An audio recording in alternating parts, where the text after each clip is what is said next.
भगवान शिव और किसान की कथा।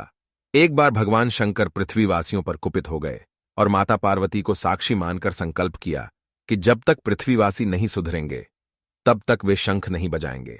देव जानते थे कि शंकर भगवान शंख बजाएंगे तभी बरसात होगी। इससे घोर अकाल पड़ गया। पानी की एक बूंद तक नहीं बरसी। धरती पर त्राहिमाम मच गया। ऐसे में एक दिन भगवान शंकर पार्वती आकाश में विचरण कर रहे थे तो उन्होंने एक अजीब दृश्य देखा कि एक किसान भरी दोपहरी में चिलचिलाती धूप में खेत की जुताई कर रहा है। पसीने में नहाया मगर अपनी धुन में बहुत मगन। जमीन पत्थर की तरह सख्त हो गई थी, फिर भी वह जी जोड़ मेहनत कर रहा था। उसकी आंखों में आत्मविश्वास था और उसके पसीने की बूंदों से उम्मीद टपक रही थी। भोलेनाथ व पार्वती बदले हुए वेश में आकाश से नीचे उतरे और उससे कहा, अरे भाई, तू क्यों बेकार कष्ट उठा रहा है? सूखी बंजर धरती में केवल पसीने बहाने से ही खेती नहीं होती।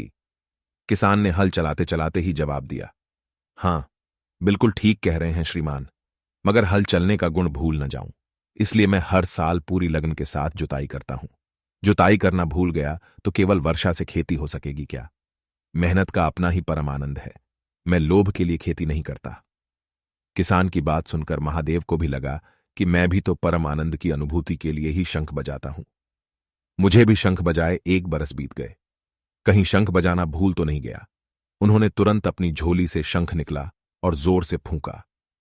चारों ओर बादल की घटाएं घुमड़ पड़ीं, बिजली चमकने लगी और जोरदार बारिश होने लगी। इस वर्षा के स्वागत में किसान के पसीने की बूंदें पहले ही खेत में गिरकर चमक रही थीं।